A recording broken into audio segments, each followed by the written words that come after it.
Assalamualaikum warahmatullahi wabarakatuh. Yang terhormat dosen pembimbing saya yaitu Pak Adnan Kasofi selaku dosen pembimbing satu, lalu Pak Sabo Hermawan selaku dosen pembimbing kedua saya. Di sini saya akan menjelaskan atau mempresentasikan terkait em, seminar proposal saya yang berjudul Pengaruh Electronic Word of Mouth, Pengalaman Pelanggan Kepercayaan Terhadap Minat Beli di Family Mart Pahlawan Revolusi Jakarta Timur. Berikutnya bab satu pendahuluan, itu latar belakang. Berdasarkan data dari Asosiasi Pengusaha Retail Indonesia atau APRindo, pada masa COVID-19 mengalami penurunan pada tahun 2020 sampai 2022. Namun pertumbuhan industri retail modern di Indonesia terus meningkat sebesar 4,7% sampai 5,5%. Ditandai dengan meningkatnya jumlah gerai convenience store seperti Family Mart, Alfamart, dan Indomart. Lalu berdasarkan Fortune IDN, Family Mart mampu memperluas ekspansi mereka di Indonesia. Pada tahun 2023, Family Mart meningkatkan gerainya itu sebesar 42,9%. Lalu di tahun 2024 sebesar 57,1%. Yaitu daerahnya di Jakarta, Bogor, Depok, Tangerang, Bekasi, Surabaya, Malang, dan Bali. Lalu berikutnya di sini ada data dari Top Brand Index, yang dimana di sini Alfamart di tahun 2023 45,60%, Indomaret 37,80%, Circle K tidak ada, Family Mart 9,30%, lalu Lawson tidak ada. Lalu Alfamart di tahun 2024 mendapatkan 44,80%, Indomaret 42,40%, Circle K 4,10%, Family Mart 3%, Lawson 2,20%. Lalu di tahun 2025, Alfamart mendapatkan 45,10%, Indomaret 43,40%, Circle K 4,70%, Family Mart 2,40%, Lawson 2,20%.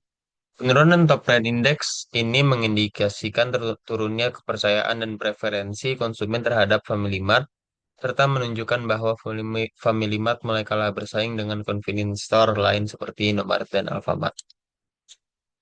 Lalu permasalahan yang muncul berdasarkan Google Review dan observasi awal, yaitu Family Mart pahlawan revolusi ini mendapatkan rating 2,0%, yang dimana itu sangat kecil. Dan di sini ulasannya itu terkait penurunan citra dan reputasi gerai, rating konsumen rendah dan banyak muncul komentar negatif.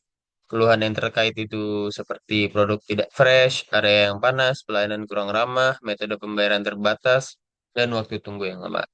Lalu research gap dalam penelitian ini, itu penelitian mengenai perilaku konsumen yang lainnya lebih banyak dilakukan pada populasi secara umum dan konsumen marketplace online.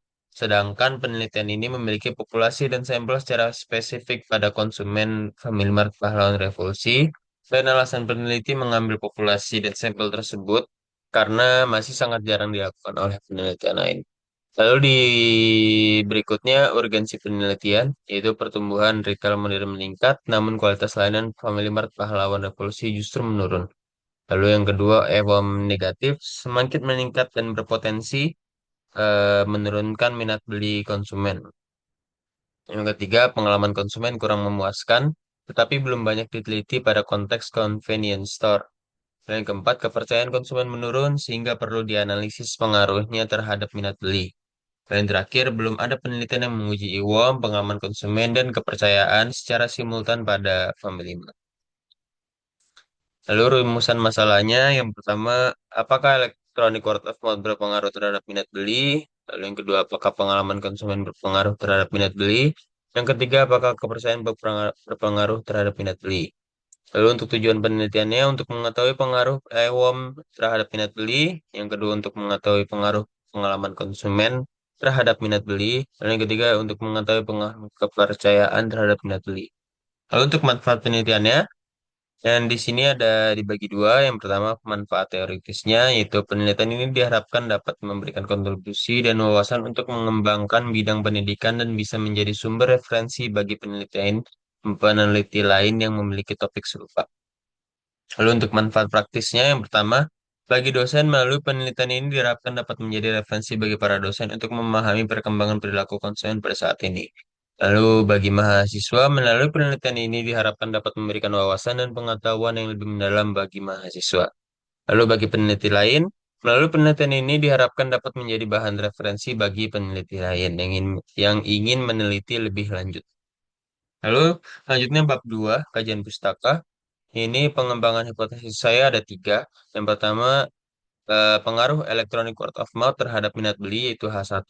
Berdasarkan penelitian yang dilakukan oleh Fadli Nursal dan Wardana, menunjukkan bahwa e-worm berpengaruh positif terhadap minat beli. Lalu hipotesis 2, yaitu pengaruh pengalaman konsumen berpengaruh terhadap minat beli.